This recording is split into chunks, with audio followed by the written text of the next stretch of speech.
Buenos días, hoy les vamos a hablar sobre la descripción de puestos de trabajo, un tema muy importante porque nos permite organizar y clarificar qué debe hacer cada persona dentro de una institución. En este caso nos vamos a enfocar en el ámbito de la salud. La descripción de puestos no es más que un documento escrito en el cual se identifica, se define y se describe un puesto de trabajo. Va a incluir lo que son las funciones, las responsabilidades, las condiciones de trabajo y los requisitos que debe cumplir la persona que vaya a ocupar este puesto. Básicamente es como la carta de identidad de un puesto dentro de una organización. Y existen dos formas de hacer esta descripción de puestos.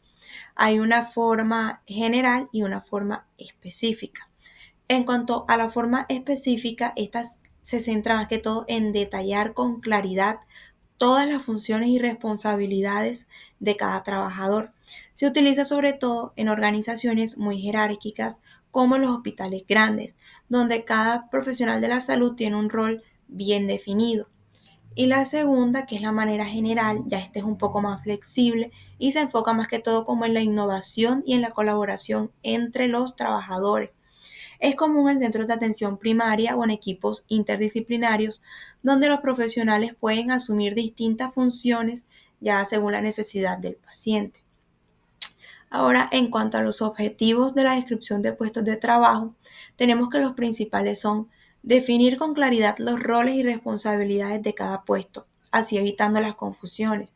También sirve como base en la selección de personal, asegurando que el candidato tenga el perfil adecuado.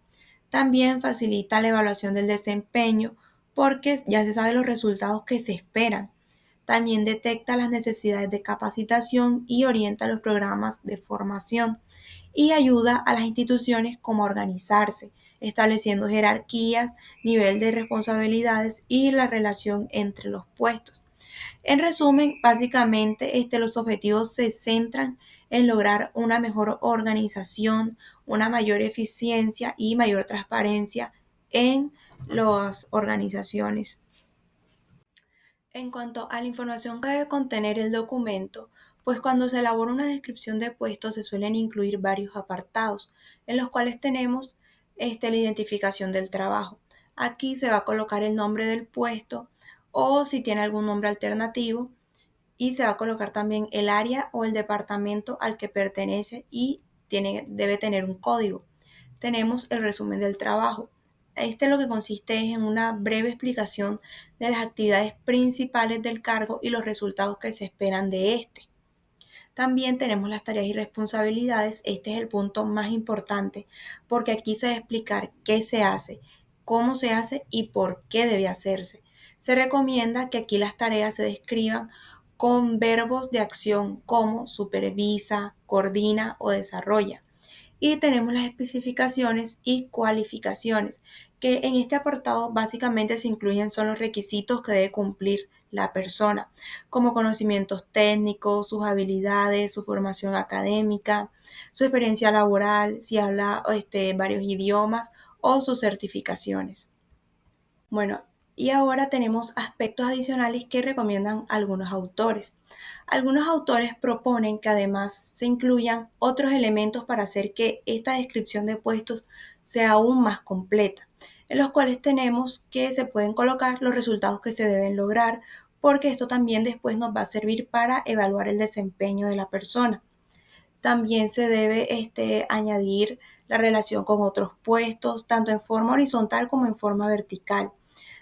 Las máquinas, el equipo o los instrumentos que se utilizan, las condiciones ambientales del trabajo, como si hay ruido, la temperatura o los riesgos biológicos, la responsabilidad sobre las personas, bienes o presupuestos, el nivel de autonomía que tiene el trabajador para tomar decisiones y por último un comentario final con observaciones. También se recomienda añadir a la ficha los datos como quién lo elaboró, el puesto que ocupa, la fecha y el objetivo de este análisis. En cuanto a las ventajas, la primera es la claridad en las funciones. Cuando cada cargo está bien definido, se evitan confusiones y duplicidad, por ejemplo. Queda claro que el ginecólogo atiende el parto, el neonatólogo recibe la atención del recién nacido, la enfermera obstétrica cuida a la madre. Esto va a evitar choques entre el personal. También tenemos otra ventaja que es la objetividad al seleccionar el personal. Aquí la descripción va a funcionar como una guía para contratar a quien realmente cumple con los requisitos. Un caso típico, pues cuando se necesita un intensivista, aquí se especifica que debe tener experiencia en UCI y pues también en ventilación mecánica. Esto ayuda a elegir bien y no poner a alguien que no está preparado. También nos sirve como herramienta para evaluar el desempeño, ya que al tener objetivos definidos se puede medir el trabajo de manera más justa. Por ejemplo, un cirujano puede ser evaluado por el número de procedimientos con un bajo índice de complicaciones. Además, facilita la capacitación. Si en la descripción de la enfermera en oncología se ve que no maneja ciertas técnicas de infusión, pues la institución puede planear cursos de actualización.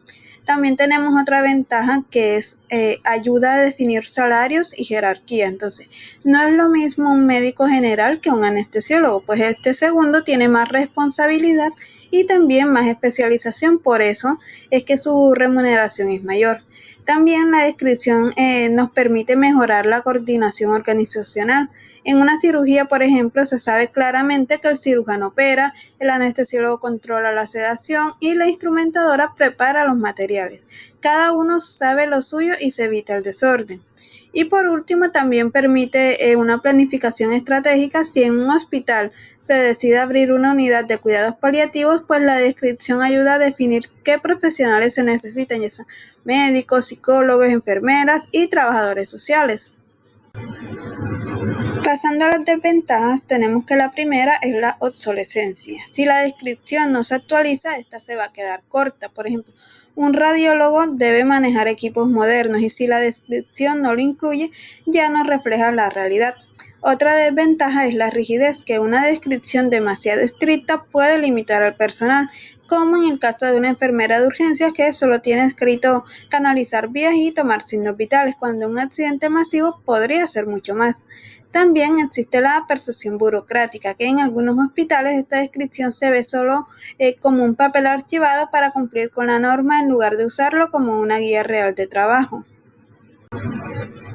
Otra dificultad es que el proceso de elaboración es complejo. Definir bien un puesto, por ejemplo, el de un cirujano cardiovascular, requiere entrevistar especialistas, revisar protocolos y dedicar tiempo. Además, puede haber resistencia al personal. Algunos sienten que los encasillan demasiado. Un médico interno, por ejemplo, puede pensar que su descripción le impide participar en procedimientos que le servirían para aprender. Otra desventaja es que no siempre refleja las dinámicas cambiantes. Lo vimos en la pandemia de COVID-19, donde los médicos generales tuvieron que atender en telemedicina y usar equipos de protección, y nada de eso estaba en la descripción inicial. Y finalmente, el riesgo de generalización excesiva. Si solo se dice médico especialista, no se diferencian las responsabilidades entre un pediatra, un anestesiólogo o incluso un ginecólogo y se pierde el valor de la especificidad. En conclusión, pues la descripción de puestos de trabajo tiene beneficios claros como dar orden, facilitar la capacitación y mejorar la organización, pero también puede volverse rígida, desactualizada o vista como una simple burocracia. La clave está en mantenerla flexible, revisarla constantemente y adaptarla a las necesidades reales de cada institución de salud. Bueno, acá en la imagen podemos ver un ejemplo de una oferta laboral para el cargo de médico general. Acá se puede ver la parte de la descripción del puesto donde se detallan las funciones y responsabilidades del trabajo. Tenemos lo que implica el puesto, que sería una atención médica general, que sería atender consultas de pacientes, diagnosticar enfermedades comunes y tratarlas. También es remitir a especialistas, pues si el paciente requiere un tratamiento o un diagnóstico más específico, el médico debe enviarlo a un especialista. También tenemos que va a ser útil para que haga promoción y prevención, realizando actividades para fomentar la salud y prevenir enfermedades en esta población. También tenemos unas responsabilidades principales que él debe cumplir, que sería una atención integral, que sería ver el paciente de una forma global, no solamente los síntomas. También el diagnóstico y formulación, que esto serviría como para poder diagnosticar esas enfermedades, fomentar así como un adecuado diagnóstico y también el de los medicamentos. En cuanto a la interpretación de ayudas diagnósticas, tenemos que analizar exámenes de laboratorio u otros estudios. Y también es importante que tiene también el promover la salud, que sería educar a los pacientes con hábitos saludables. Bueno, también tenemos que ese médico debe cumplir con unos requisitos, por ejemplo, que esté certificado con cursos de BLS, de ACLS, también contar con experiencia mínimo de 2 años y también pues acá se muestran algunos beneficios adicionales. Bueno, en cuanto al otro ejemplo que les traje, en este caso tenemos la descripción de puesto de trabajo sería de un enfermero. En este tenemos que el rol en sí en él va a ser cumplir, sería atender a los pacientes de forma segura y con trato humano, asegurando su bienestar durante la estancia.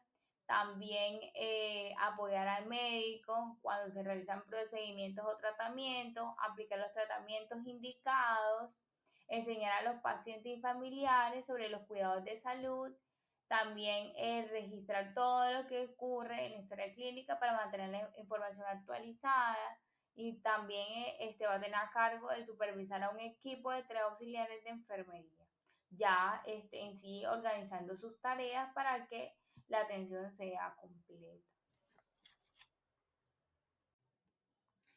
Bueno, también tenemos acá que los requisitos también que debe cumplir ese enfermero sería tener certificación de BLS, de PALS y pues también tener como experiencia de 1 a 2 años. También es importante mencionar, como digamos que esa diferencia entre el rol que debe cumplir ese médico general y ese enfermero. Tenemos que el médico general en sí se va a centrar en el diagnóstico, la formulación y la toma de decisiones clínicas. En cambio, el enfermero pues se va a enfocar en la ejecución de cuidados, la administración de tratamientos y el apoyo directo en la atención diaria del paciente. Bueno, acá en cuanto a la aplicabilidad de la descripción del puesto de trabajo en el campo de la medicina, tenemos acá 6 puntos importantes donde la podemos aplicar. La primera sería definir roles y responsabilidades claras. En cuanto a eso, tenemos que la descripción del puesto va a permitir dejar claro qué hace cada profesional, cómo lo hace y por qué lo hace, evitando duplicidad de funciones o acción en la atención. Así como anteriormente le mencioné que cumple el rol un médico general que lo diferencia de un enfermero. Entonces, por ejemplo, acá les traje de que un médico general diagnostica y estabiliza y un especialista en cirugía realiza procedimientos quirúrgicos. En cuanto al segundo punto, tendremos que es garantizar la calidad y la seguridad del paciente, ya que con esta descripción del puesto ya se puede especificar las tareas, las competencias, los límites de cada puesto y esto va a hacer que se reduce el riesgo de errores médicos y se asegura que los pacientes reciban una atención acorde a los protocolos clínicos. En cuanto al tercer punto, que sería servir como base para selección y contratación personal. Por ejemplo, están seleccionando a un médico general, pero necesita que ese médico tenga certificado, por ejemplo, de soporte vital avanzado. Si no, si por ejemplo, si ese médico no tiene está certificado por esto, no lo contratamos. En cuanto al cuarto punto, sería orientar la capacitación y el desarrollo profesional. En este va a permitir identificar necesidades de formación, el diseñar programas de actualizaciones médicas. En cuanto al quinto, tenemos facilitar la evaluación del desempeño, que serían los indicadores de logro y resultados esperados. Por ejemplo, cómo es el tiempo de atención, la calidad de la historia clínica, si hay una reducción de complicaciones. Entonces, esto va a servir como base para poder medir objetivamente el rendimiento del personal. En cuanto a ese punto, tenemos que sería mejorar la coordinación en equipos multidisciplinarios. Sabemos que en los lugares clínicos, médicos, pues siempre todo va a trabajar de la mano. Entonces, por ejemplo, va a trabajar médico, enfermero, terapeuta, psicólogo, farmacéutico. O sea, todos tienen que trabajar en conjunto. Entonces, por eso es importante como que saber qué rol cumple cada uno. En sí, en cuanto a la conclusión de todo esto, pues tenemos que la aplicabilidad de la descripción del puesto de trabajo en medicina consiste en usarlo como una herramienta de organización, de control de calidad, selección, capacitación, evaluación y coordinación. Y así poder garantizar que el sistema de salud funcione de manera segura, eficiente y centrada en el paciente. Muchas gracias.